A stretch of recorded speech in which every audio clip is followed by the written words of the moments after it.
I'm so amazing.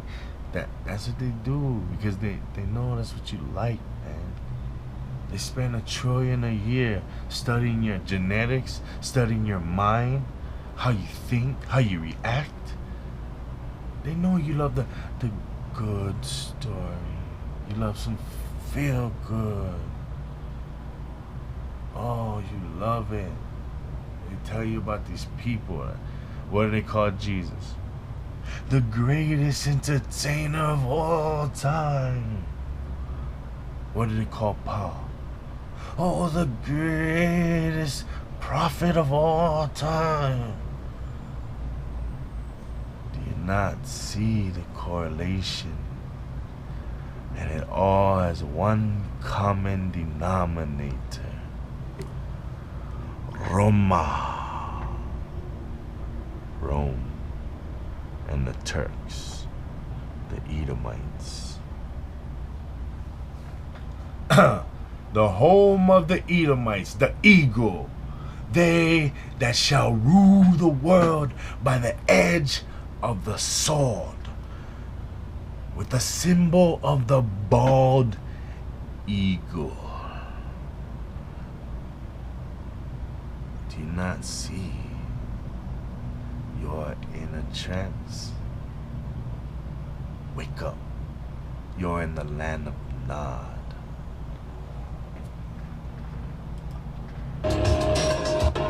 This is the site where Paul wrote to Timothy in the Bible. And I tell you what, it is quite humbling to be standing outside the place. Now look at that. Look at that whitewashing. Do you really believe Hebrew Israelites look like that? Huh? Do you not understand what had happened in history? I mean, once you hear it, you want to slap yourself in the face how obvious it is. Have you ever heard of something called the Renaissance period? I know you have. I have. My whole life I was infatuated by movies, by books, by plays of the Renaissance period. Such amazing beauty. Oh, what civilizations occurred during this beautiful time. Music, plays, stories. Oh, what beautiful stories. All this romance movies we watch, Three Musketeers, all this stuff.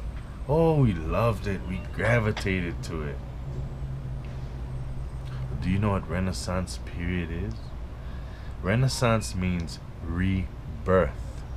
So what they had did was they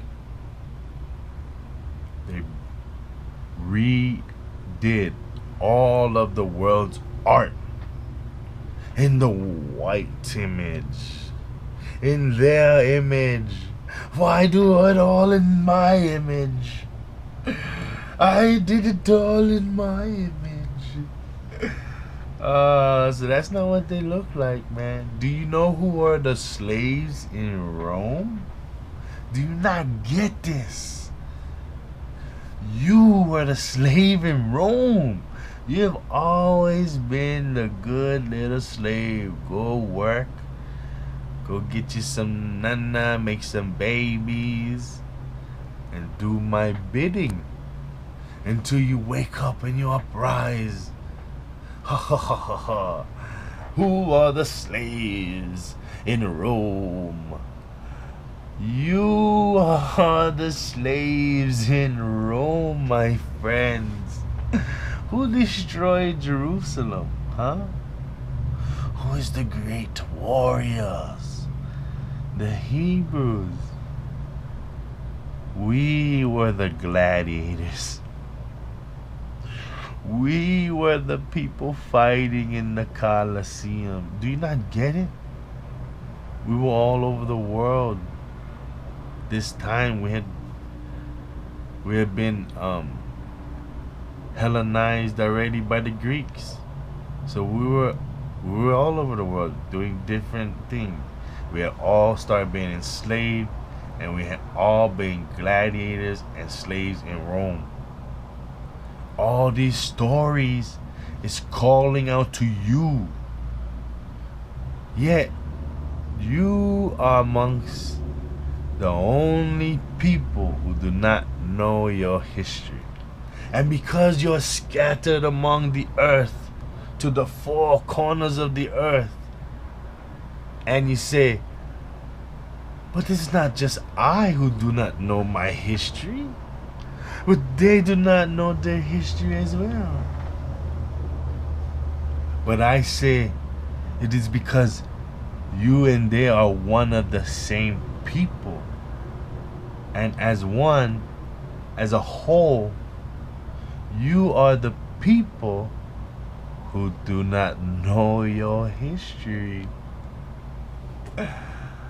You are the slave in Rome, and you are the slave in America.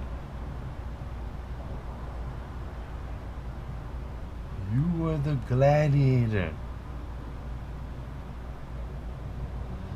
If you do not know who you were, you cannot become who you are destined to be. Destined.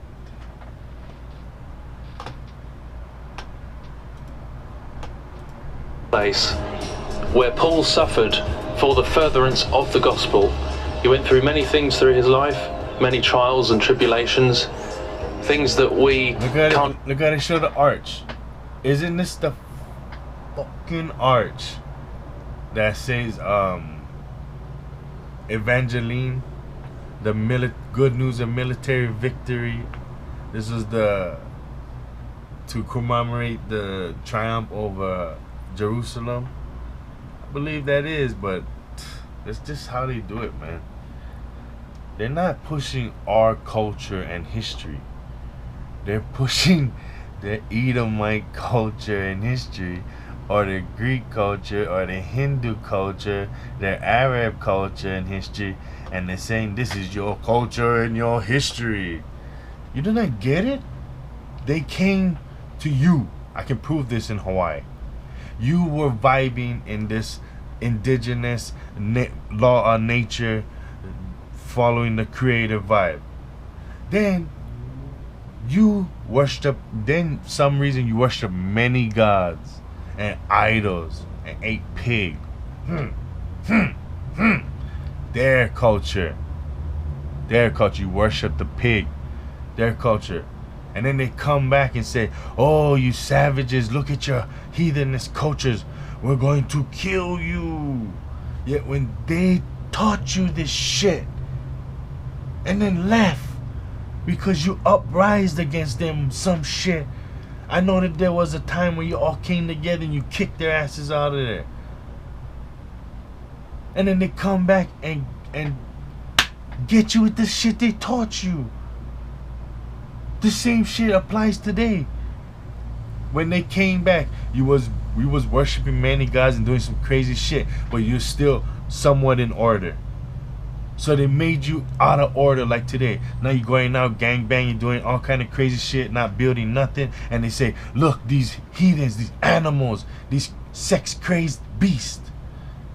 They made you like that. Movies, TV, songs, everything, sex, all in your face, sex, drugs, gangster. And they say, damn you for being that, what I had made you. Same shit they did then, they're doing today. What? See, if you don't know history, it's doomed to repeat itself. It's just repeating itself because none of y'all want to learn, none of y'all care. Because you like what you've been told. Don't want to put some time and effort. I can't help it. The right people have shown me the way. I'm trying to show you the way. Even imagine, actually, and our suffering so far has paled in comparison to the things that Paul, the Apostle Paul and Peter Our suffering is nothing in comparison to Paul's suffering. Do you even know what the fuck Paul is? Paul is no other than the Piso family. Calpurnius Piso family. So don't tell me what Paul suffered, okay? Paul, who we think is Paul, is part of a political and ruling family in Rome. He's not even an Israelite. He's a Hebrew Edomite. He's a Turk. You want to know what he looks like? I'll show you what he looks like.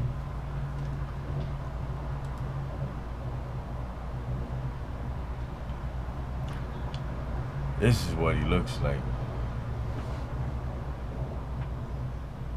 But you're saying, wait, that's Josephus. That's not Paul. That's Flavian Josephus. That's not Paul. What are you talking about, sir?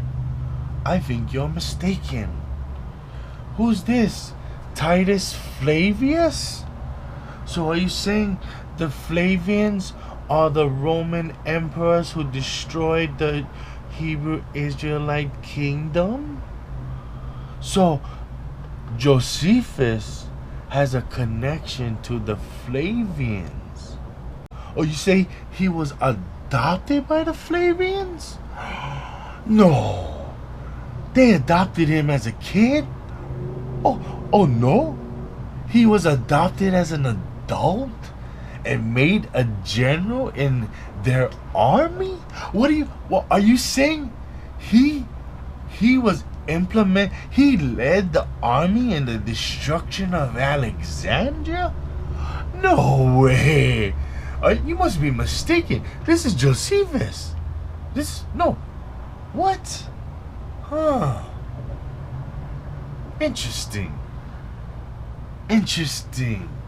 So, let me get this straight. We have the Flavians, we have Josephus, we have Piso, and we have Paul. We have 4 names. Okay, now let's see what we can dig up. This is the authorship of the New Testament books. What kind of books are in the New Testament? Is it the Romans? The Hebrew? The Corinthians? The Galatians? The Ephesians? Aren't those the Romans? Aren't those all of our enemies?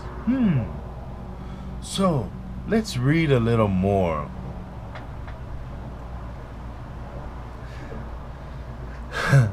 The main authors of the New Testament books were Arius, Calpurnius, Piso. In parentheses, or in hinting to Josephus. So let's get this straight. Arius, Calpurnius, Piso is Josephus. Okay, his son is Fabius Justus. So remember the historian you hear of all the time, Justus. Oh, Justus says this and Justus says that. That's his son. Okay, his granddaughter's husband and Pliny the Younger.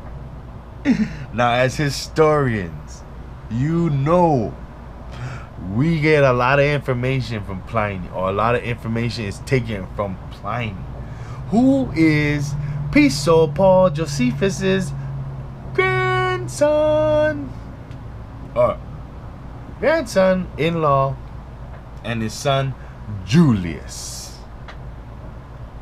Now, is Julius Justus, Pliny, Arius, Calpurnius, Piso, is these Israelite names? Does that sound like David? Huh? David, Moses, Is that I don't fucking see it. So now, now we know Copernicus, Piso, Josephus, all these people is the same. So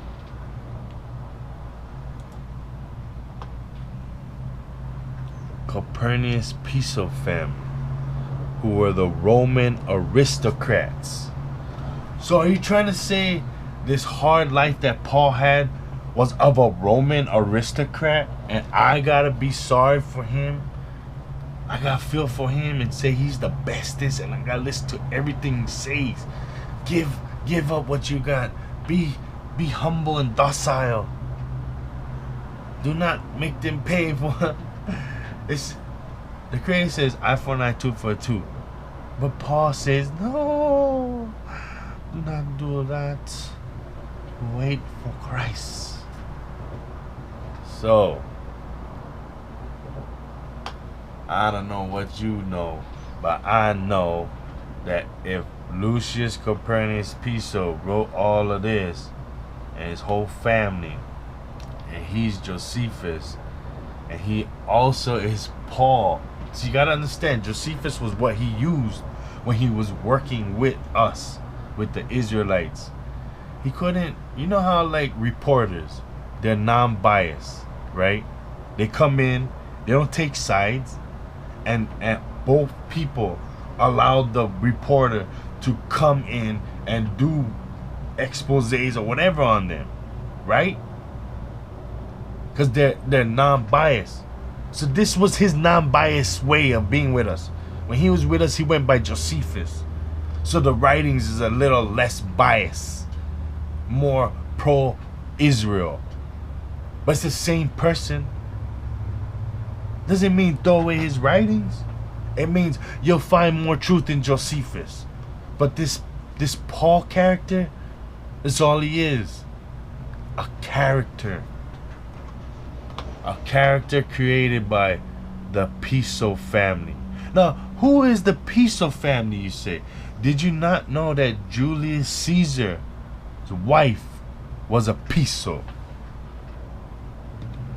Dude, you don't understand your own history, and you look at me like I ain't shit.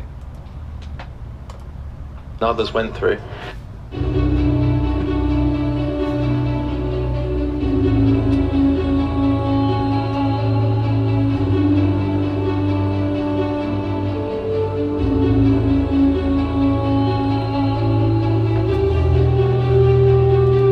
This is not to make you sad. You about Paul. Be sad because this is where your ancestors laid and slept and died. All your ancestors, man. I can tell you a million stories about all these nations out here who supposedly is good and changed. How they killed you, killed your ancestors, raped your seeds, did everything abominable to you, taught you everything under the sun. This was you in there. Millions of your ancestors died, and you're here. You're here, buddy. You should feel grateful. You survived.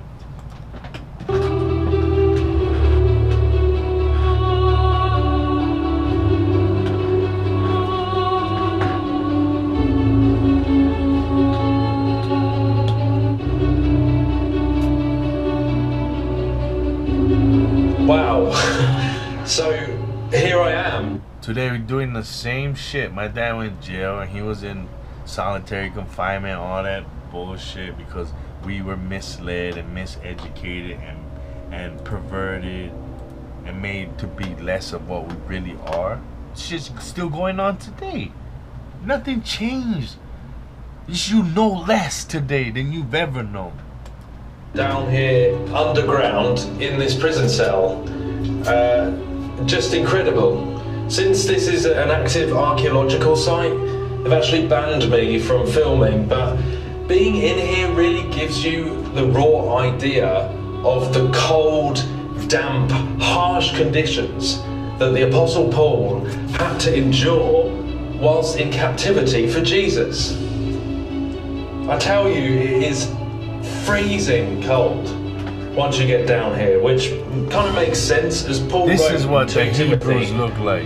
the cloak that I left at Troas with Carpus, when you come, bring with you, and the books, but especially the parchments. So Paul was asking for his coat to be brought, which kind of makes sense. Now I'm down here, you know.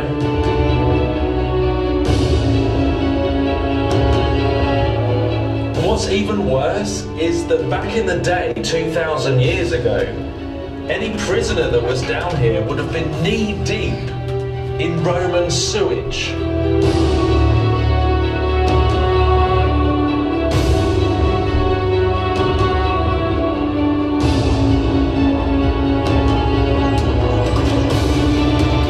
And remember, they were being held in chains and imprisoned and persecuted, not for preaching hate, but actually preaching love and forgiveness, that God sent his Son to die on a cross and rise again for the forgiveness of our sins. The amazing hope that we have of grace. And remember, Paul wrote those words, those wonderful words about love. Without love, we are nothing. Love is patient. Look what love brought us. Look what love brought us.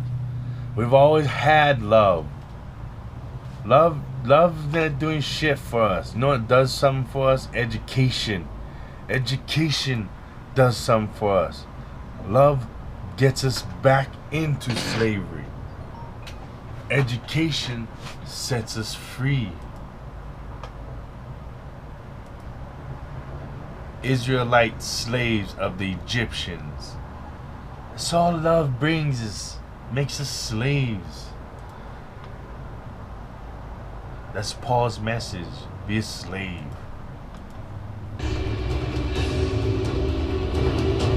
Love is patient. Look at the art. Love is kind. Love, and he's hitting them over the head. It is not jealous. It does not boast. It does not boast. It's not jealousy. It's not proud. It keeps no records of wrongs. It rejoices with the truth. It's the truth. It bears all things. It believes all things. It hopes just all things. It endures. Do not use your mind. Just believe. Things. When everything else disappears, faith, hope, and love remain. But the greatest of these is love.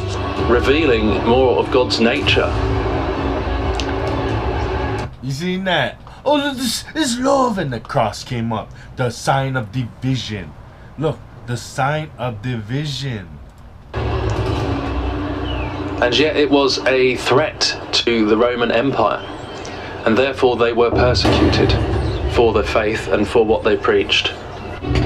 We were threats to the empire. Do you not know why Vespasian was called back from Spain? Because we had laid waste to Rome. We had burned her down. We said, this is the time. The Messiah must be here.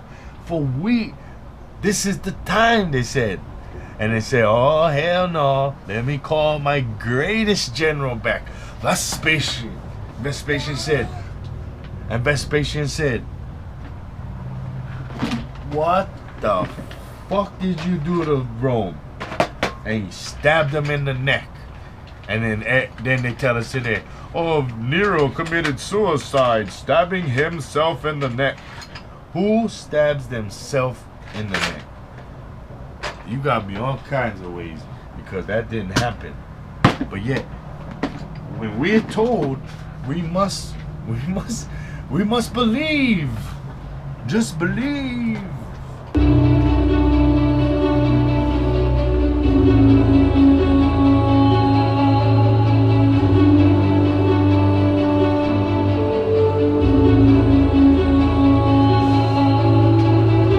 After this in our journey, we're taken to a place just outside the city walls of Rome. This path leads to the Church of St. Paul's Martyrdom.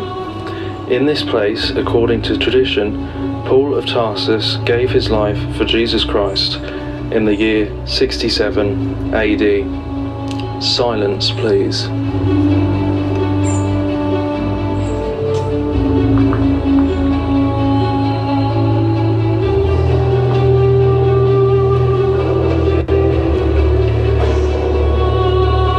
Then, under the command of Nero, the Apostle Paul was brought here, where he was kept for the final moments of his life before he was taken to be beheaded. And he stayed true to his words that he wrote in the New Testament when he said, "To live is Christ, to die is gain." The fox. You heard that? See, this is the problem. They're saying like, oh, you gotta die good, just die innocent, give everything up and just die. When the Creator's saying, build your communities, build your families, build your kingdoms, worship only I, and you shall prosper on earth. And they say, no, you must suffer as a slave and die in righteousness. This book of Martyrs tells us that he stuck out his neck willingly to be beheaded by the Roman soldiers.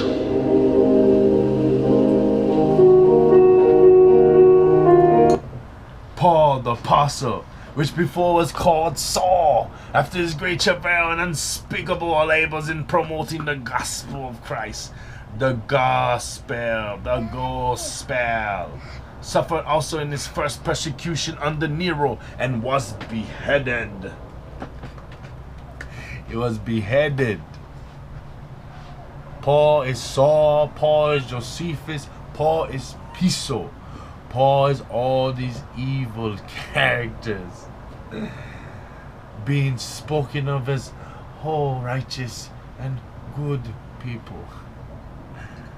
Oh my God. How was he beheaded by Nero when Nero was dead before him? Tell me. Tell me. Exactly.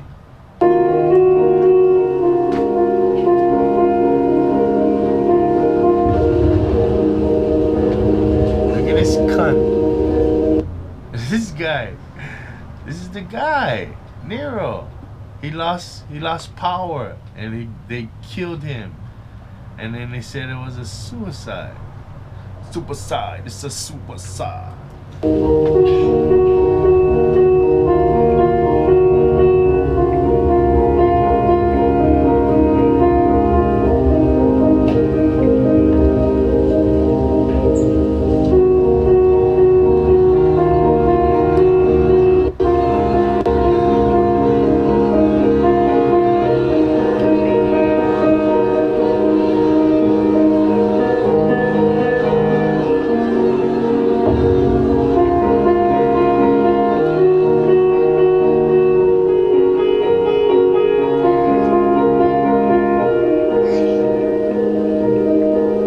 I charge thee therefore before God and the Lord Jesus Christ, who shall judge the quick and the dead at his appearing and his kingdom. Preach the word. Be instant in season, out of season, reprove, rebuke, exhort with all long suffering and doctrine. For the time will come when they will not endure sounder doctrine, but after their own lusts shall they heap to themselves teachers having itching ears, and they shall turn away their ears from the truth, and shall be turned unto fables. But watch thou in all things, endure afflictions, do the work of an evangelist, make full proof of thy ministry. For I am now ready to be offered, and the time of my departure is at hand. I have fought a good fight. I have finished my course. I have kept the faith. Henceforth there is laid up for me a crown of righteousness, which the Lord, the righteous judge, shall give me at that day, and not to me only, but unto all them also that love his appearing.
Notwithstanding, the Lord stood with me and strengthened me, that by me the preaching might be fully known, and that all the Gentiles might hear.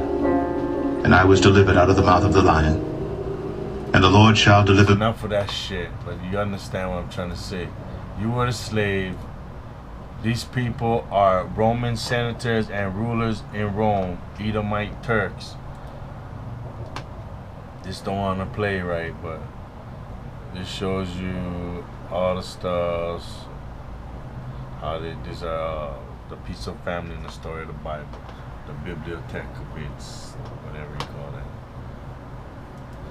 So, it's my dismount. Me from every evil work, people. and will preserve me unto his heavenly kingdom, to whom be glory forever.